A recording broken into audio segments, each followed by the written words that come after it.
Assalomu alaykum sevinchoyim, baxtim kanaliga xush kelibsiz. Bugun sizlarga 1 yoshgacha bolasi bor onalarga eng kerak bo'ladigan narsalar ro'yxatini ko'rsataman. Birinchisi bolaga formula ichish uchun butilka. Ikkinchi yangi tug'ilgan chaqaloqlar uchun pudra. Uchinchi soska, bolani tashlantirishda yordam beradi. To'rtinchi pampers. Biz Huggies Elite Soft pamperslarini ishlatamiz, terisini achitmaydi va juda yumshoq. Beshinchi Johns Baby Oil va shampuni, massaj va yuvish uchun juda kerakli va bolaga mos mahsulotlar hisoblanadi.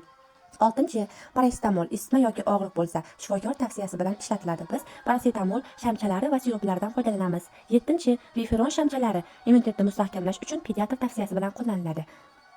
8. Termometr temperaturani o'lchash uchun qulay va aniq elektron termometr bo'lsa, juda ham yaxshi.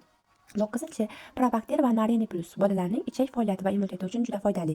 10. Krem 0+ teri parvarishi va quruqlikka qarshi krem. 11. Akridem maxsus qizarish va yallig'lanishga qarshi krem. Chaqaloqlar uchun juda muhim. 12. Akvadetrin vitamin D manbai pediatr tavsiyasi bilan beriladi. 13. Qaychi kichkina bolaga mos, xavfsiz qaychi. Agar sizning ham 1 yoshgacha bolangiz bo'lsa, qaysi narsalar sizga eng ko'p yordam berganini kommentariyada yozib qoldiring. Yana shunaqa videolar uchun obuna bo'lishni unutmang.